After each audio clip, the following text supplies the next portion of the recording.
Akazi karagenda gate? Hamjambo, habari za siku nyingi. Habari ya kazi?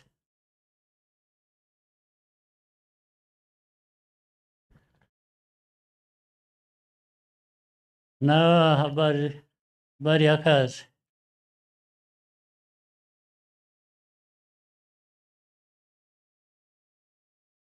Hawa ambao hawana uniform nao wanafanya kazi kubwa sana. Mumeze neza? Akazi karagenda gate? Mm. Nishimye kubona uyu mwanya ngo nze tuganire,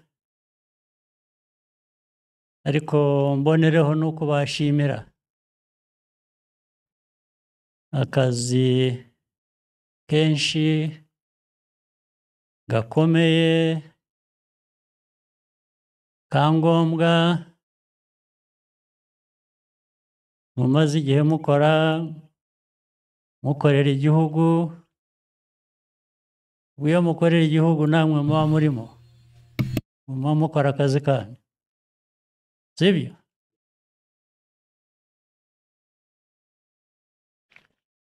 Uyu munsi rero mboneyeho umwanya wo gusubiramo ibintu bimwe na bimwe twiga mu mateka yacu. Amateka yacu yatwigishije byinshi tugomba kubakiraho, byinshi birimo akababaro, birimo ibihe bikomeye, ariko nubwo hari ibyo bihe bikomeye, hari ibintu byinshi, ingorane nyinshi igihugu, abanyarwanda bahuye nabyo. Icyangombwa ni uko u Rwanda rutazimira. Abanyarwanda, abemera Imana ubwo birabareba, ariko nabyo bifite agaciro kabyo. Uwaremye u Rwanda, uwaremye Abanyarwanda, ashobora kuba ariho, ariko ibyo ari byo byose icyo nzi ni uko atari umuntu nkatwe, yaba ava mu bihugu bikize, yaba ava mu bihugu bya kure, nawe yaremwe nk'uko twaremwe. Ntawe udufiteho uburenganzira rero n'umwe.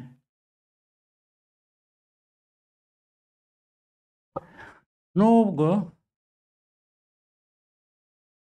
amateka yacu muri ya masomo navuze twiga, mu masomo twiga y'ibiba hirya no hino ku isi hose, tuvanamo ko hari abashaka kwigira nk'aho baremye abandi,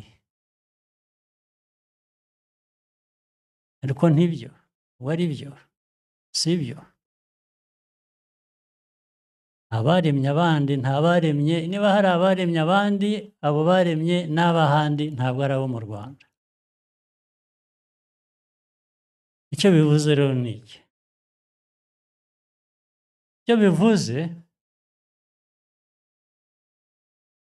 ni uko twebwe nk'abantu twigenera, twibeshaho. Niyo ibikubeshaho bitaba byuzuye, bikaba byaturuka ahandi, bigomba kwiyongera ku byawe. ntabwo biza bisimbura ibyawe, ntabwo biza bikwambura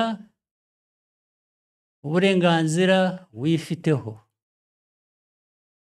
Bwishyura icyo by'ubunyarwanda by'u Rwanda, ahubwo byiyongera ku byawe ndetse ukaba wanabishimira uwabiguhaye. Ariko uwabiguha ntabwo bimuha uburenganzira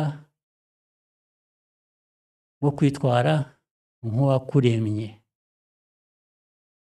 Ntabwo bikwiye kubaho. Ibyo byose ndabivugira iki? Ndabivugira kugira ngo mbihereho nsobanura inshingano nk'Abanyarwanda muri rusange dufite, ku buryo bw'umwihariko abajyanye n'uyu mwuga wa RDF, ingabo z'u Rwanda,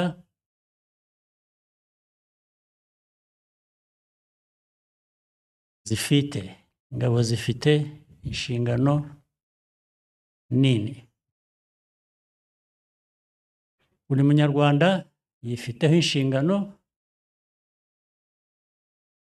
RDF ifite inshingano ku gihugu kugira ngo kibe ko gikwiriye kuba kimeze, ifite inshingano yo kurinda Abanyarwanda, kurinda ubusugire bw'u Rwanda, kurinda Abanyarwanda, kugira ngo bya birura murabizi, ibirura, hari abantu b'ibirura bameze, uhindukira wareba hirya bagashikura akawe bakagatwara, cyangwa se nawe bakagutwara. Ariko RDF icyo ishinzwe ni ukurinda u Rwanda, ni ukurinda Abanyarwanda ngo batazaribwa n'ibirura. Murabyumva? Niyo mpamvu kubashimira natangiriyeho, kurimo akazi muri iyi myaka ishize itari myinshi cyane, ariko na mbere yaho ubu u Rwanda ruba, hari ibihe bigenda bikagaruka. Nta myaka 3 cyangwa 5 se irashira kuva aho tubereye aha, buri myaka 31, buri myaka 5, ubwo ni inshuro 6 hatabaye, imyaka 5 ntishira hatabaye icyugariza u Rwanda. Ibyo byugariza u Rwanda ntabwo bituruka ku Rwanda, bituruka ahandi. RDF mu nshingano zayo, cyangwa se n'u Rwanda ubwarwo, ntabwo rubayeho, ubwo RDF ibayeho ariyo gushotorana, ntabwo dushotora. Nubwo muri uyu mwuga wa RDF urimo kurwana intambara, kurasana rwose kandi kurasana bivuze harimo abapfa, harimo abakomereka, ariko ntabwo intego ari ukwica cyangwa ari ugukomeretsa, keretse iyo abandi batumva u Rwanda, badakunda u Rwanda, badashaka u Rwanda, bateje intambara ku Rwanda. Icyo gihe wa mwuga niho uzira noneho mu nshingano nyakuri. Icyo gihe intambara irarwanwa, kandi tugomba kuyirwana tugira ngo tuyitsinde, ntabwo ari ukurwana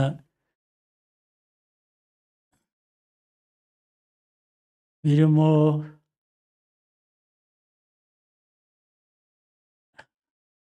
kubabarira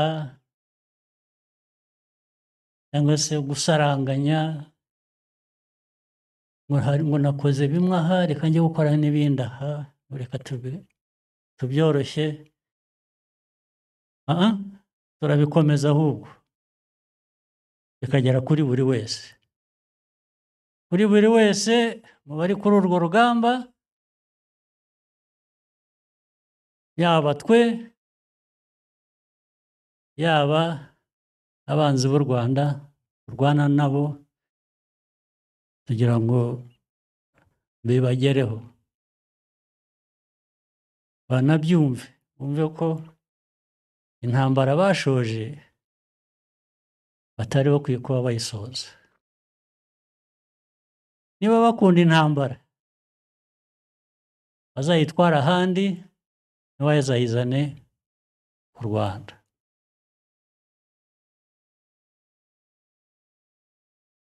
Rero murabizi ntabwo imyaka irashira ari myinshi, iyo ubona abantu bajya ku maradiyo nta soni, nta kwikanga, bakavuga ko bagiye gusenya u Rwanda, bazavanaho ubutegetsi bw'u Rwanda, bashyireho ubwo bashatse, bazica bakize abo bashatse, ku maradiyo bakuru b'ibihugu bakabivuga. Ibyo bidusubiza inyuma bamwe, tukumva muri ya mateka, kumva noneho hari abashaka rero kugenera u Rwanda ibibi.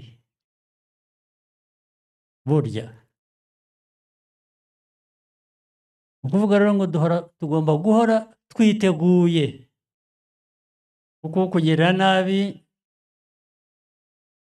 ntitumenye aho avuye, ntitumenye igihe abishakiye, ariko wowe ugomba guhora witeguye. Nk'abo bashakuje cyane bakavuga ko bagomba kugirira u Rwanda nabi, sinabinyura iruhande, ariko sindi buvuge byose. Niho natangiriye mbashimira, kubera ko babonye ko kugira u Rwanda nabi bitoroshye. Wenda nibamara kuruhuka nyuma y'indi myaka 5 bazongera bagerageze, ariko bizaba nka kwa kundi cyangwa birusheho kuba bibi ku bashoje intambara ku Rwanda. Nibyo RDF mbere na mbere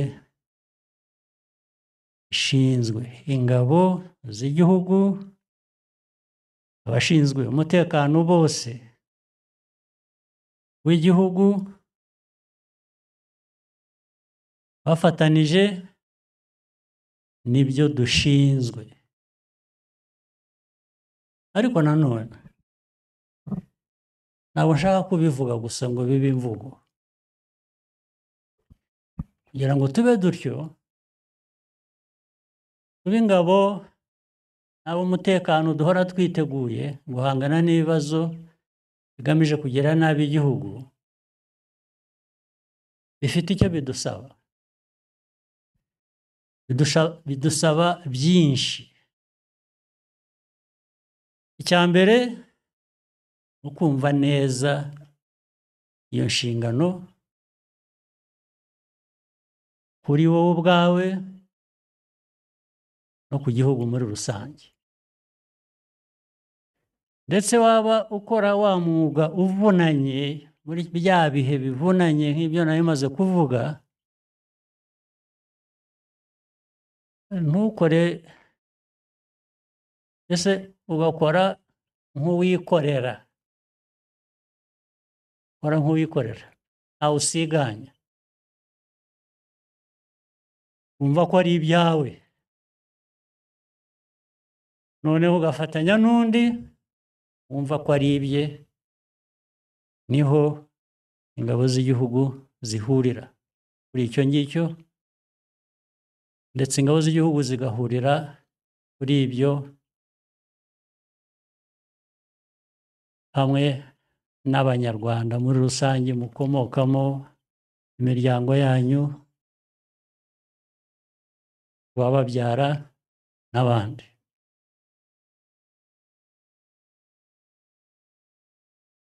Icya kabiri,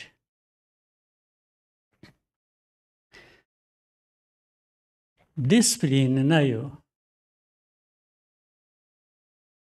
ni ngombwa, kuko ituma ibindi ngiye kuvuga bikurikira bishoboka.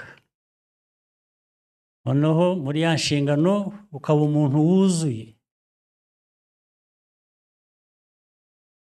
Disipurine ituma uhora utekereza, ureba inshingano ufite n'uko ugomba kuyuzuza, akaba aricyo kintu cya mbere cyiza mu bitekerezo byawe. Icyo cya mbere kibanza.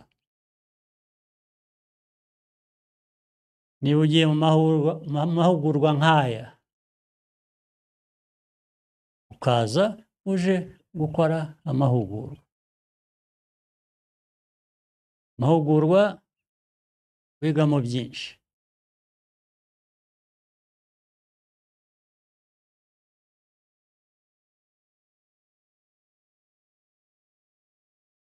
Ukaza uje kwiga, aricyo utekereza mu mutwe wawe. N'ibyo wigishwa nabyo bifite icyo bigamije ku buryo butandukanye, akaba ari byo ushyiraho amaso yawe. Ndavuga kubyiga gusa ngo ugire ubumenyi, ni ukubyiga kugira ngo niba ufite ubumenyi ubuhereho ujye mu bikorwa. Ikindi,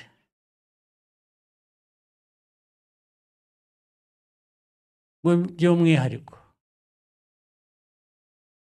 hari ibintu byinshi biri muri ibyo mwiga bijyanye n'urugamba.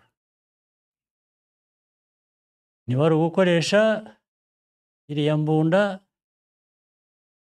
cyangwa izindi zitamuritswe hamwe, kwiga kuzikoresha kugira ngo bigere gute? Kuzikoresha kurasa umwanzi, kurasa wakuzanyeho intambara. Kuyikoresha gute rero?